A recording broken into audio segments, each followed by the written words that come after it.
Hello guys, আসসালামু আলাইকুম। কেমন আছেন সবাই? আশা করি ভালো আছেন। আজকে চলে এলাম নতুন আরো একটি ব্লগ ভিডিও নিয়ে। রাতের বুড়িগঙ্গা নদী দেখতে খুবই সুন্দর লাগছে। রাত প্রায় 10টার কাছাকাছি। আমরা চলে যাচ্ছি আরামবাগ। রিক্সা থামিয়ে ভাইয়া আমাদের জন্য বালুশা কিনছে। এই তো আমরা মা মেয়ে রিক্সায় যেতে যেতে বালুশা খাচ্ছি। চলে এলাম আমাদের গন্তব্যস্থানে টিকিট কাটার উদ্দেশ্যে। কোথায় যেতে পারি আমরা? গেস করেন সবাই, আর জানিয়ে দিন কমেন্ট বক্সে।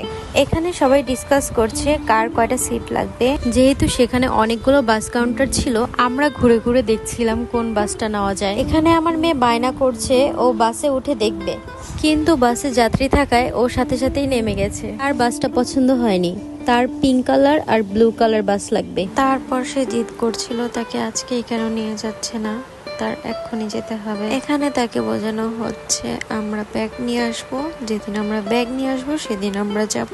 তারপর আমরা চলে গেলাম ব্লু কালার বাস দেখতে। এই তো আমাদের ব্লু কালার বাস। এখন আমরা বাসের ভিতরে গিয়ে দেখব। সব শেষে আমাদের এই বাসটি পছন্দ হয়। আসলে ছোট বাচ্চা নিয়ে জার্নি করার ক্ষেত্রে স্লিপার কোচ গাড়িগুলোই বেস্ট মনে হয়।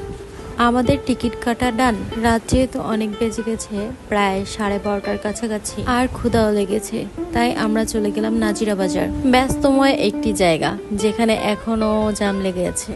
জ্যামের কারণে রিক্সা থেকে নেমে আমরা হাঁটা শুরু করলাম।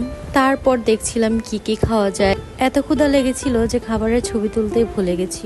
খাওয়া দাওয়া শেষ করে চলে এলাম বাসায়। দেখা হবে নতুন নতুন ট্যুর ব্লগ নিয়ে। ভালো থাকবেন সবাই। আল্লাহ হাফিজ।